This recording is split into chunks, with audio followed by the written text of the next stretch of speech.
Bien, vamos a continuar con estas conferencias, con esta capacitación. Vamos a hablar del proceso final de lo que es la atención paliativa. Es una parte importante de nuestro trabajo, de nuestra atención, es la atención al final de la vida. Eh, como sabemos, bueno, pues muy pocos especialistas estamos entrenados o todos creemos estar entrenados en dar una atención al final de la vida, ¿no? Simplemente tomamos los signos vitales, entramos con el carrito, tomamos el electrocardiograma. Vemos que no hay signos vitales, se termina determinando la hora de la muerte y se acabó, ¿no?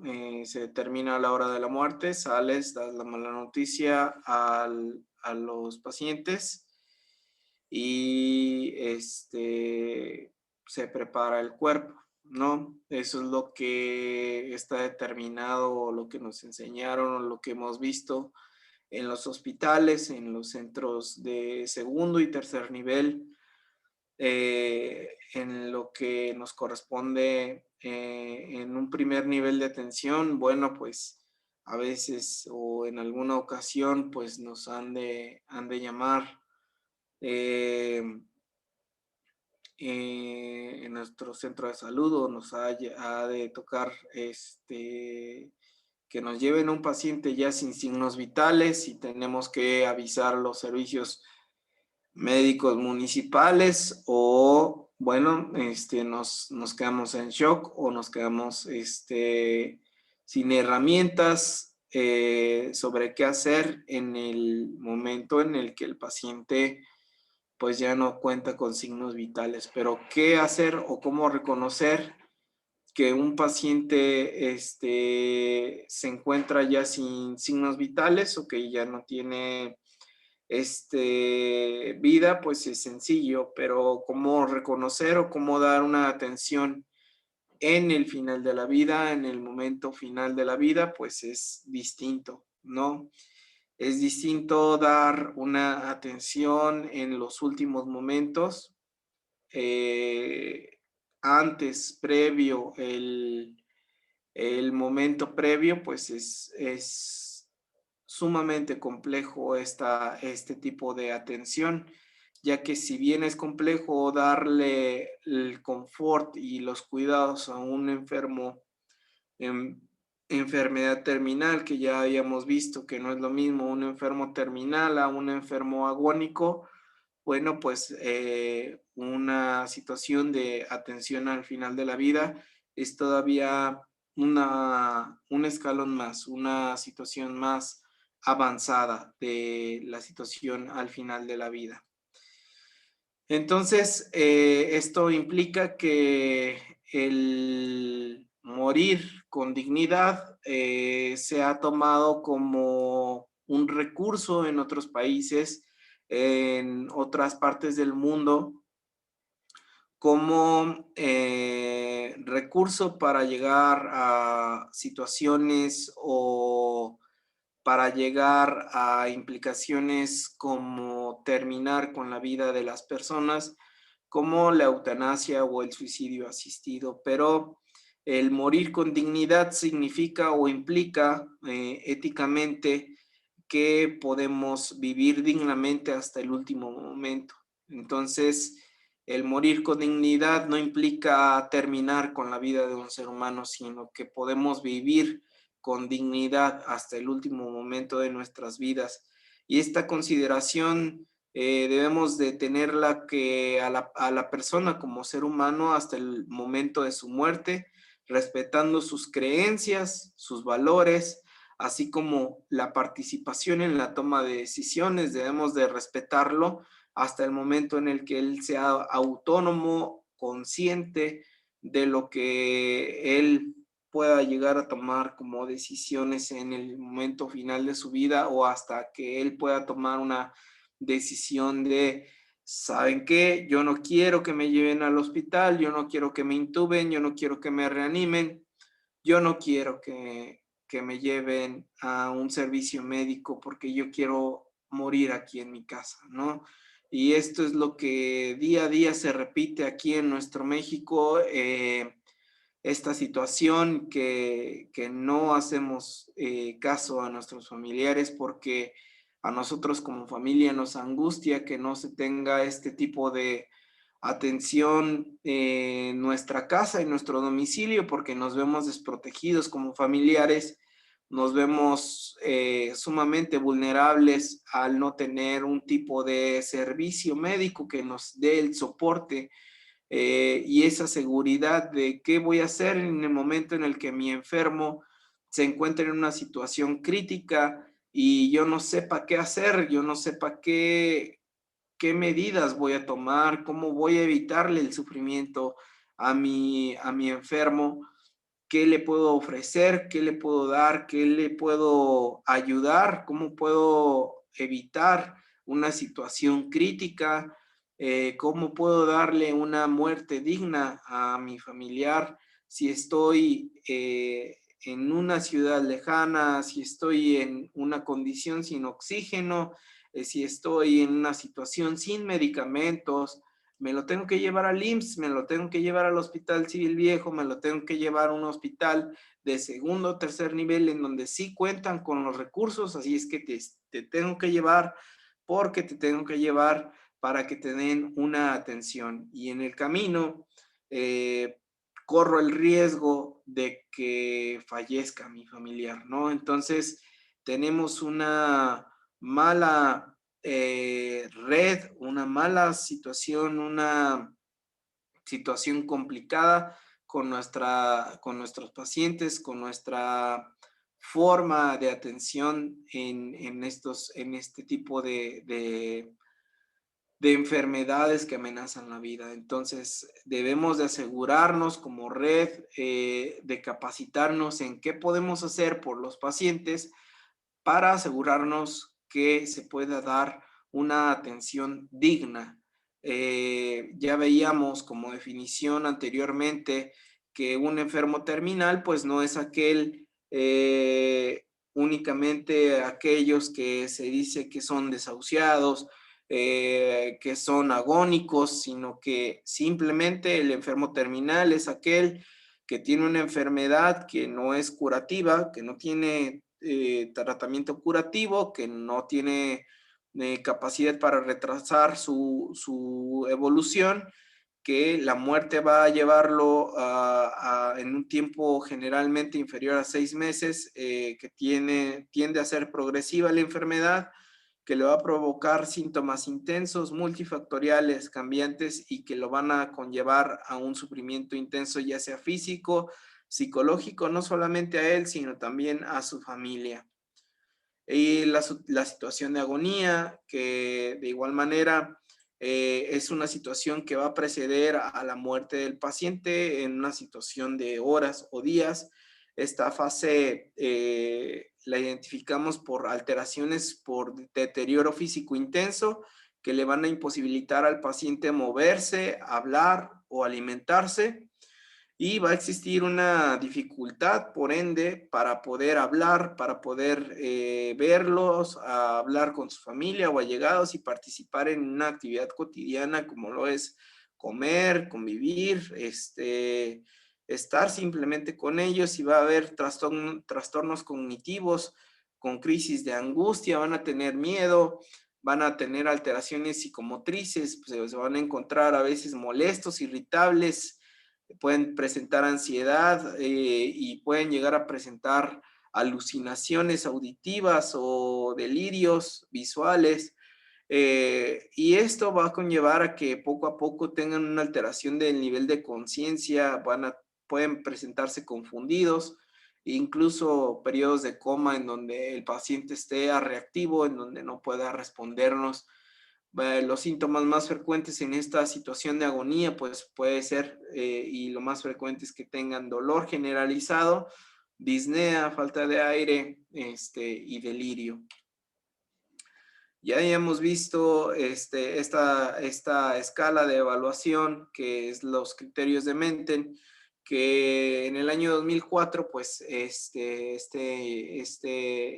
investigador Menten hizo objetivo estos puntos que si se presentan, bueno, en mayor de 4 puntos se clasifica como un paciente en estado agónico.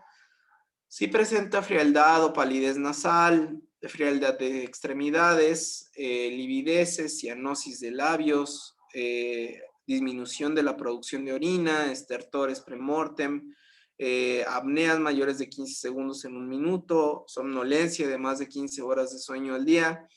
Bueno, pues cada una de estas cuenta con un punto, y si contamos con más de 4 puntos, representa que el paciente se encuentra en una fase agónica en donde el pronóstico de vida no va a superar las 96 horas o 4 días. Si presenta entre 1 y 3 puntos, está en una fase preagónica en donde el pronóstico de vida no supera las 3 semanas.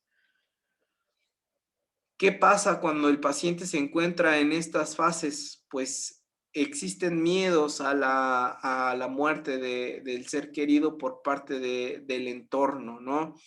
Del entorno de la familia, a que su ser querido sufra mucho, a que su ser querido no reciba la atención adecuada, el miedo de la propia familia a hablar con el ser querido. Claro que hay un temor de qué le voy a decir, qué le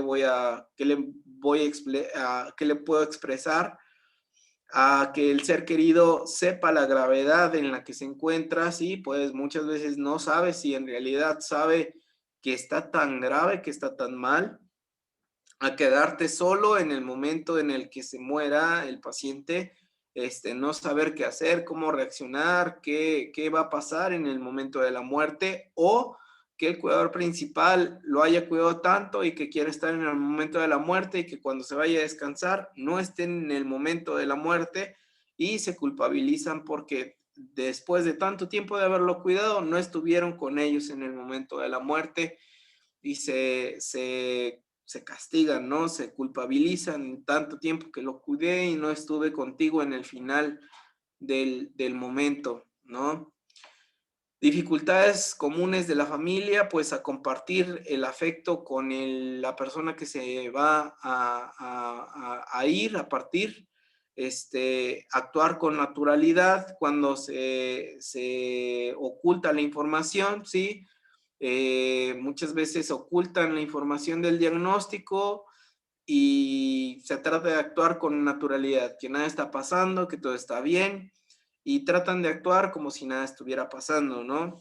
Aceptar que su ser querido se está realmente yendo, ¿no? Esa es una gran dificultad por parte de la familia. A cuidar al paciente, se bloquean, quedan en shock y no cuidan en realidad al paciente, no lo pueden cuidar, y no hay posibilidades económicas de contratar una enfermera, entonces no pueden cuidar al paciente. Entonces, aunque tú les digas, aunque tú los eduques, no pueden cuidar al paciente porque están en shock, están en una fase de duelo que se llama shock, anedonia emocional, en donde están pasmados, ¿no? Repartirse las responsabilidades del cuidado del paciente porque nadie quiere cooperar. Entonces hay familias de 8 o 10 hijos y nadie quiere cooperar, nadie puede cuidar al enfermo y nadie lo cuida, ¿no? Continuar con sus relaciones con el mundo externo. El cuidador principal se responsabiliza tanto del enfermo, que no sale, no se baña, no cuida a sus propios hijos, no interactúa con el medio, se dedica al 100%, es el otro extremo, y no hace nada más que cuidar al enfermo. Y la última dificultad, despedirse de su ser querido, darle permiso de irse al ser querido. Esto está entre comillas porque obviamente no es cuestión de que se le dé permiso, sino que simplemente no lo dejan ir. Es lo que comúnmente o burdamente lo expresamos nosotros como médicos. No lo dejan ir porque se les dice frases como tienes que echarle ganas, tienes que levantarte, tienes que recuperarte, y sabemos como médicos pues ya la situación tan que ya está en una fase agónica, que ya no va a haber una recuperación y que aún así escuches a la familia, tienes que recuperarte, tienes que levantarte por tus hijos, tienes que seguir luchando. Y eso es no darle permiso de descansar al paciente. El paciente escucha esas palabras y el paciente espiritualmente sigue teniendo ese compromiso, esa angustia de seguirse quedando, de seguir luchando, de seguir, aunque lo creamos increíble, de seguir estando aquí para su familia, porque es algo emocionalmente importante para él. ¿Qué necesidades tiene una familia que se está enfrentando a una separación de este tipo? Pues que nosotros como médicos seamos claros en la información, con una información realista, concisa y respetuosa, explicándoles en qué estado se encuentra el paciente y que algo importante que hay que aclarar es que un enfermo en fase agónica no hay un punto de retorno. Cualquier tratamiento que se le dé a un paciente en fase agónica no lo va a recuperar. Ni cirugía, ni terapia intensiva, ni una sonda, ni hidratación, ni alimentación, ni ninguna terapia curativa, ni quimio, ni radio, ni nada va a hacer que el paciente recupere su estado de salud.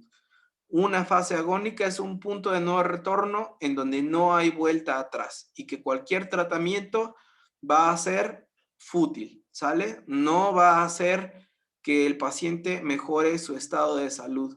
Asegurarse de que se está haciendo todo para que su ser querido esté confortable, que no va a tener sufrimiento en esos últimos momentos, contar con la disponibilidad y comprensión y apoyo del equipo de los cuidados paliativos, estar todo el tiempo con su ser querido, la familia, que tengan intimidad y privacidad para que tengan el contacto físico y emocional, porque en un medio público pues no tienen esa intimidad y privacidad, ¿no? O sea, no están solos con su familia. Por eso lo ideal es que estén en su casa, es que estén en su domicilio, es que estén en compañía de su familia. Participar en el cuidado del enfermo, que se repartan las responsabilidades, reparar la relación y poder explicarse y perdonarse. Por eso es importante incentivar que la comunicación entre paciente y familia exista, a pesar de que el paciente ya pueda haber perdido la comunicación, explicarles que ellos sí pueden expresarse con el paciente, que ellos sí pueden hablar al paciente, aunque no puedan recibir una respuesta del paciente, de compañía y apoyo emocional y conservar la esperanza. ¿Pero la esperanza de qué? Esperanza de que el paciente no va a sufrir. Y el apoyo espiritual de cualquiera de, no religión, sino que espiritualmente él esté tranquilo, el paciente esté tranquilo y sobre todo la familia esté tranquila, no en el aspecto únicamente religioso, sino que se hayan cumplido las metas y los objetivos espirituales, ¿sí? La conexión consigo mismo. Habló con sus hijos, dejó pendientes, se habló de los deseos que tuvo el paciente con su final de la vida, los deseos se cumplieron, no sé, esos pendientes personales que tuvieron con él, el hijo de Estados Unidos pudo hablar con él, esos detalles espirituales se tienen que hablar y resolver. Entonces estamos hablando de que hay que proporcionar a nuestros pacientes una buena muerte. ¿Qué es una buena muerte? Una buena muerte se ha confundido con el término de eutanasia, ¿no?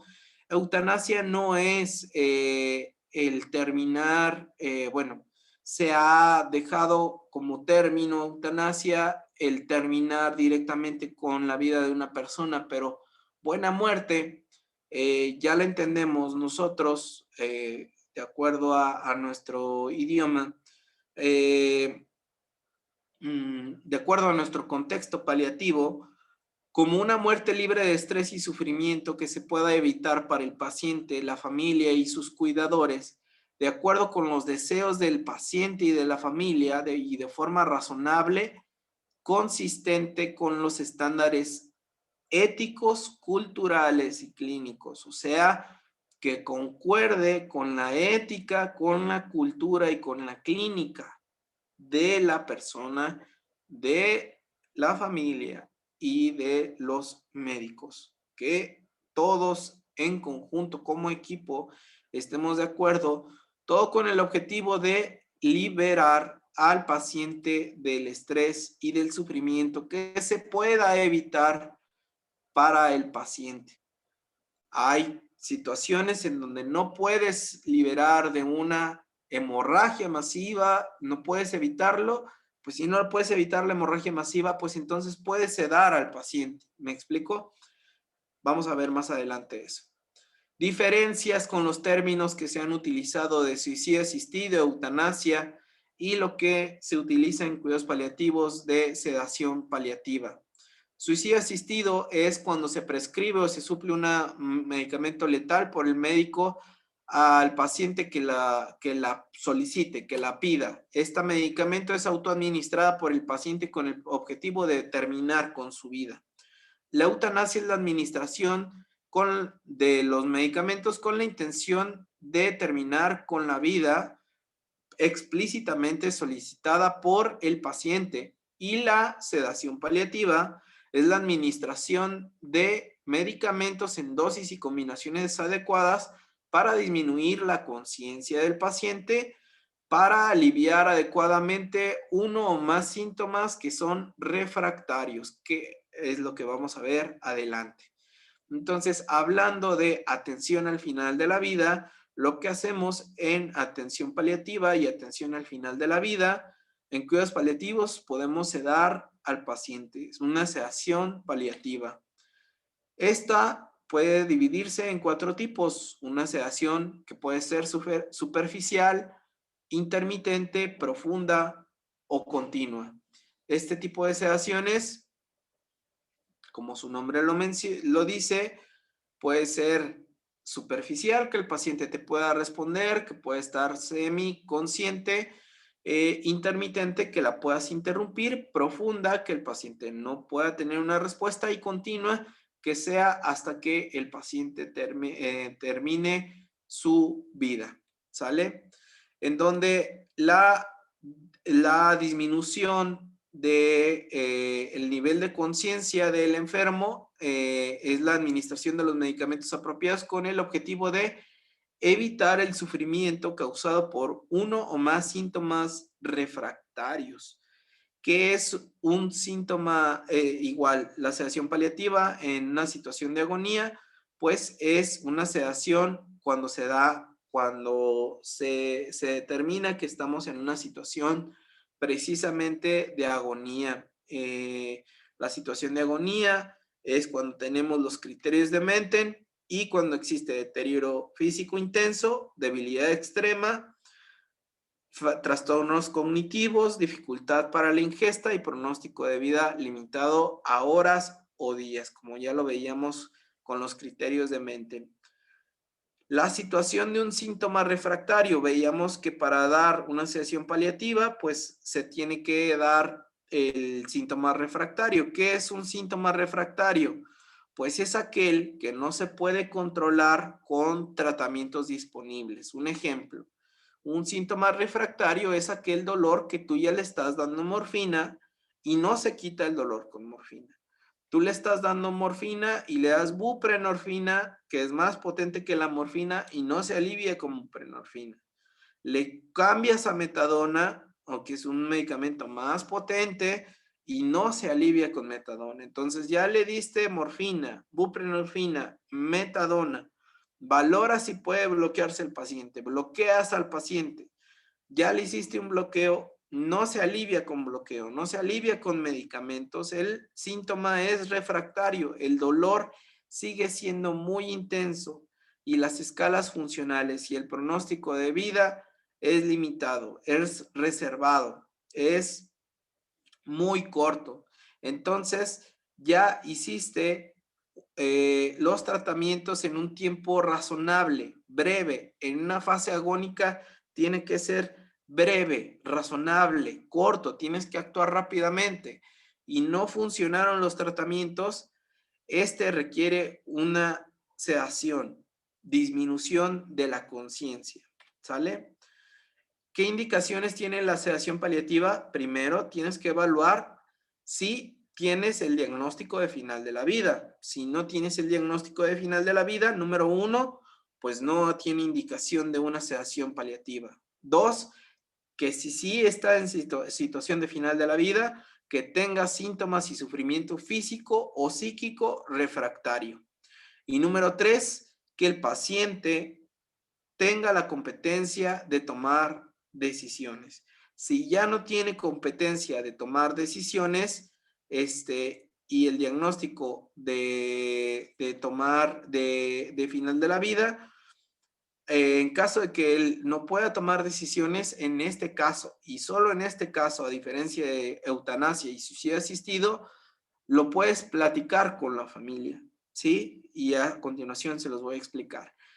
Si no queda claro cómo vamos a diagnosticar el final de la vida, pues podemos utilizar escalas como ya les he explicado, las escalas funcionales de Karnofsky, ¿sí? Si tenemos una escala de Karnofsky con una escala funcional de 10, de 20 o de 10 y factores pronósticos propios de la enfermedad, metástasis avanzada, tumoraciones cerebrales, ya no despierta, ya no orina, etcétera, como ya les he explicado, bueno, pues ya es una fase avanzada de la enfermedad. ¿Cómo vamos a evaluar si el paciente es competente a la hora de tomar decisiones? Bueno, vamos a evaluar porque la conciencia puede fluctuar, puede estar despierto de repente, puede estar más dormido en momentos. Entonces, vamos a valorar esa situación, si está más despierto o si está más dormido, con la situación, la experiencia del equipo a la hora de tomar decisiones. ¿Qué información debemos de comunicar a la familia y al paciente cuando se va a dar sedación paliativa? Son todos estos puntos y principalmente, número uno, ¿en qué situación clínica te encuentras? Situación del enfermo. Tu situación física, ¿sí? Que se encuentra en una situación física de diagnóstico de final de la vida, que ya no hay una situación de que se pueda curar, la supervivencia que se espera, ¿sí? Que se dé o no sedación paliativa, se espera un pronóstico de vida reducido, el sufrimiento que se va a presentar con o sin sedación paliativa, que hay sufrimiento refractario, que ya se le dio tratamiento para el dolor, que ya se le dio tratamiento para disnea, que ya se le dio tratamiento para todo esto y no ha funcionado. El objetivo de la sedación, que es aliviar el sufrimiento por el cual está pasando. ¿Qué es lo que vamos a hacer con los medicamentos? Que es disminuir el nivel de conciencia para que no tenga este sufrimiento. Los efectos sobre el nivel de conciencia, que no va a haber comunicación, que no le van a poder alimentar porque no va a poder deglutir. Un paciente dormido no puede deglutir. Es una de las principales preguntas. ¿Y cómo le vamos a dar de comer, doctor? ¿Cómo va a tomar agua? La supervivencia, que va a ser la misma. Existen metaanálisis que es lo mismo, la misma supervivencia.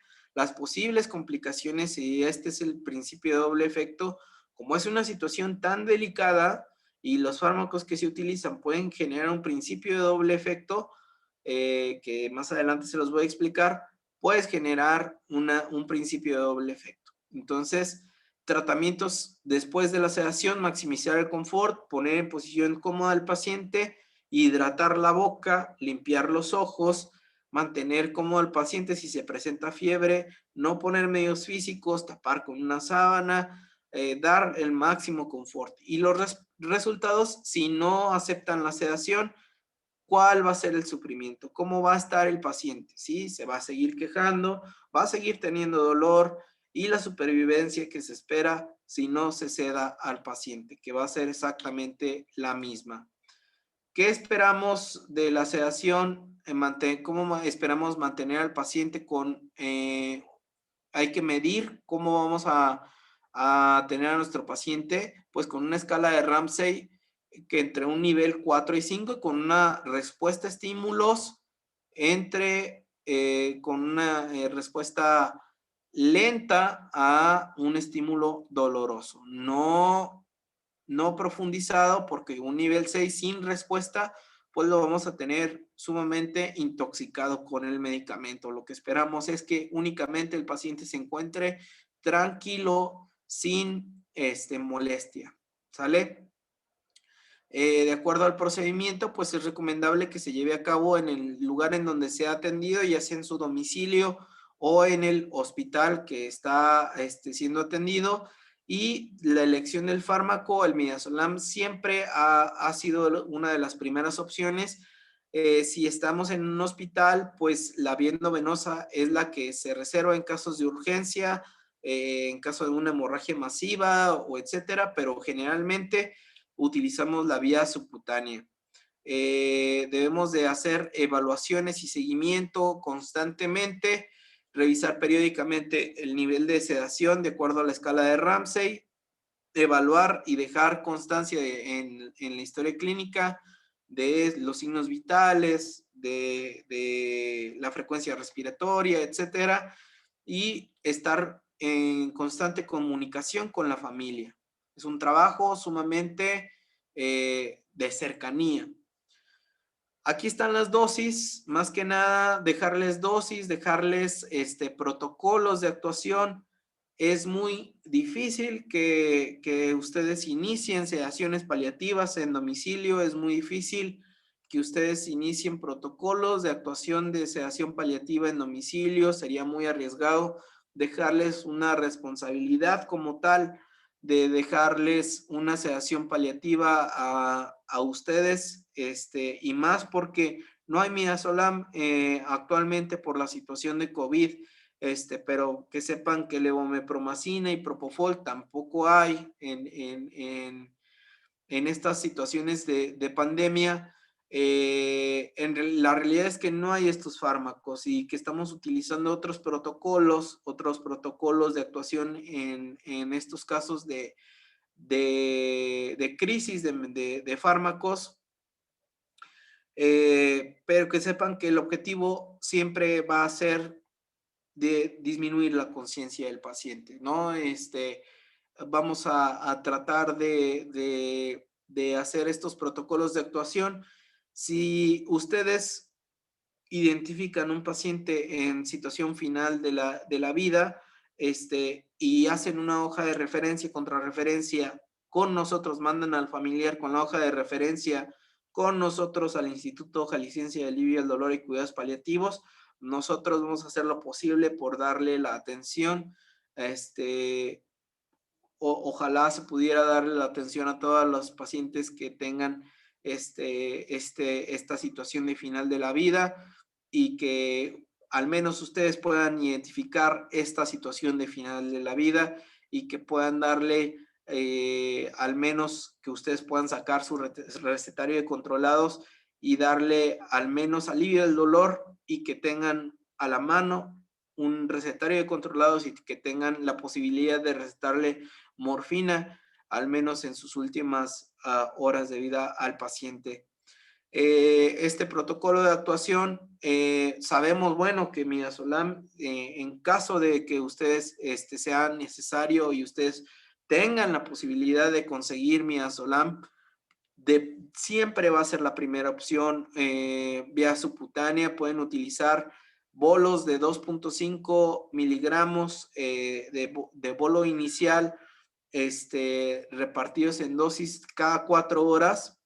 Con eso vamos a dar, ya sea en delirio, en domicilio o en hospital, vía intravenosa, o cualquier otro síntoma de predominio. Ya sabemos que levomepromacina no hay. En domicilio o en hospital, midazolam, como les digo, es la primera opción. 2.5 a 5 miligramos cada 4 horas es la dosis recomendada. En caso de que se desarrolle tolerancia, pues se tienen que duplicar las dosis.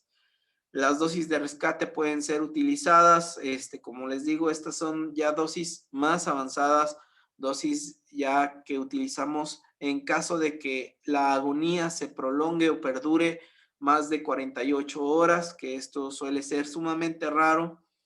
Pero en resumen, vamos a tratar de disminuir la conciencia del paciente. Si ustedes dan algo de alivio a esta situación de atención al final de la vida y pueden ayudar al paciente con algo de disminución de la conciencia con esta benzodiazepina, tan útil y que actualmente está tan escasa, van a mejorar esta atención al final de la vida.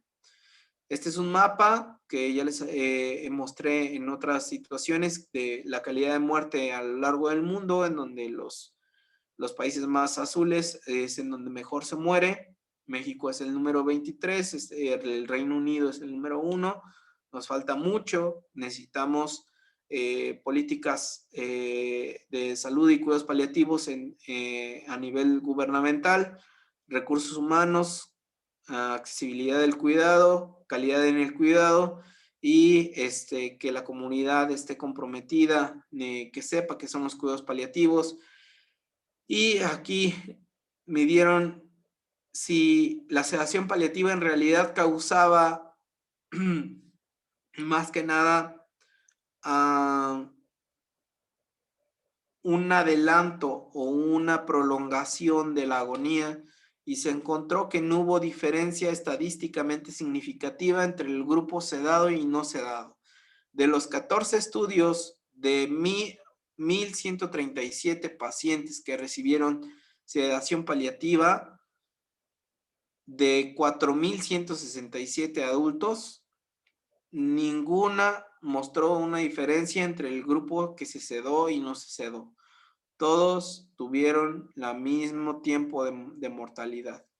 Conclusión, para concluir esta cierre de pláticas de sedación de cuidados paliativos, debemos de ver que los cuidados paliativos, más que cuidados, debemos de dar atención, ¿no?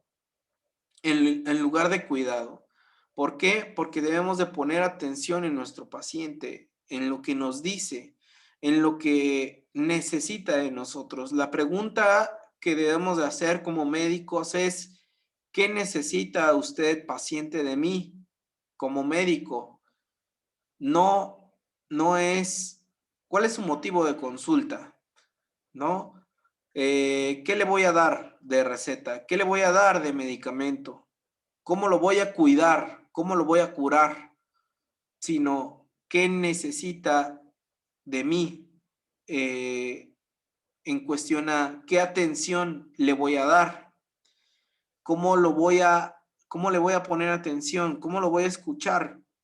Porque si no escuchamos, no podemos brindarle el siguiente paso, que es ver a la persona en su totalidad en lugar de únicamente el aspecto físico, porque solamente vemos el aspecto físico. Viene por dolor, viene por vómito, viene por náusea, viene por neuropatía diabética, viene por hipertensión, viene por etcétera.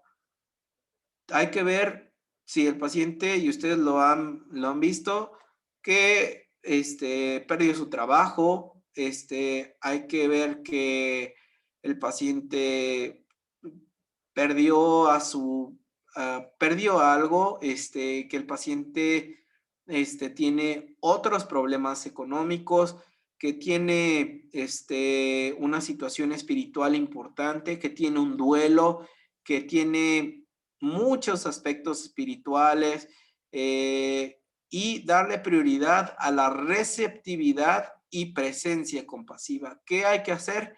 Estar presentes para él, ¿no? Como equipo, como personal de salud, como médico, como enfermera, como psicólogo, como nutriólogo, como trabajador social, estar presentes en lugar de intervenir, en lugar de llega, canalízalo, tómale signos, revísalo, simplemente estar presentes, escucharlo, darle la atención que merece el paciente, ya estamos haciendo un cambio y ya perciben ese alivio que necesitan del sufrimiento nuestros pacientes.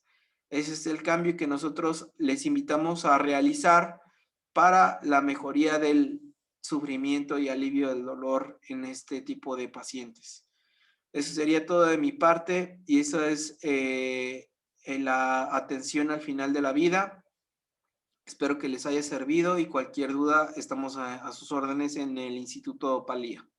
Muchas gracias.